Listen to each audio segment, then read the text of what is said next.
രാവിലെ തന്നെ വിളിച്ചെഴുന്നേപ്പിച്ചിട്ട് ഒരു ക്ലാസ് ഉണ്ടെന്ന് പറഞ്ഞു. എന്നാൽ പിന്നെ പോയേക്കാമെന്ന് വിചാരിച്ച് ഞങ്ങളങ്ങ് പോയി. 10 മണിക്ക് ചെല്ലേണ്ട ക്ലാസ്സിന് ഞങ്ങൾ ചെന്നത് 11 മണിക്കാണ്. കാരണം എന്താണ്, പകുതി ചെന്നപ്പോഴത്തേക്ക് നല്ല മഴ പെയ്തു. പിന്നെ കുറച്ച് നേരം വെയിറ്റ് ചെയ്ത് മഴയൊക്കെ തോന്നിട്ടാണ് പോകുന്നത്.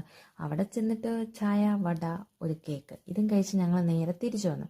തിരിച്ച് വീട്ടിൽ പോകാനാണ് വന്നതെങ്കിലും ഇങ്ങനെ ആലോചിച്ചപ്പം എവിടെയെങ്കിലും പോകാമെന്ന് വിചാരിച്ച് അങ്ങനെ നമ്മുടെ വീടിൻ്റെ അടുത്താണ് ഈ പെരുന്തേനരുവി ഉള്ളത്.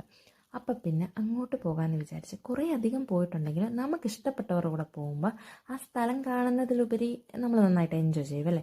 ഞാനങ്ങനെയാണ് കേട്ടോ. പിന്നെ എൻ്റെ കൂടുള്ള ഇതാരാ, നമ്മുടെ ലൈഫിലേക്ക് ഒരു ഫ്രണ്ടായിട്ട് കടന്നു വന്നിട്ട് നമ്മുടെ ആരൊക്കെയോ ആവുന്ന ഒരാൾ കാണും അല്ലേ. ഒരാൾ കാണാം, ഒന്നിലധികം ആൾക്കാർ കാണും കേട്ടോ. അങ്ങനെ ഒരാളാണ് എനിക്കിവള്. എത്ര സംസാരിച്ചാലും മതിയാവില്ല.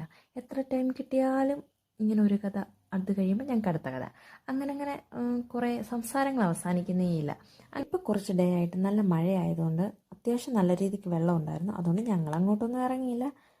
അല്ലെങ്കിൽ ഞങ്ങൾ അങ്ങോട്ടൊന്നും ഇറങ്ങാറില്ല. വേനൽക്കാലത്ത് വന്നാലും നമ്മൾ ഇറങ്ങാറില്ല. അങ്ങനെയാണ് ഞങ്ങൾ. പിന്നെ ഒരു ഐസ്ക്രീമൊക്കെ കഴിഞ്ഞ് ഊഞ്ഞാലാടി നെസ്റ്റോ അങ്ങനെ കുറച്ച് പേര് ഊഞ്ഞാലൊക്കെ ആടിയിട്ട് തിരിച്ച് വീട്ടിലേക്ക് പോയി. Okay, bye.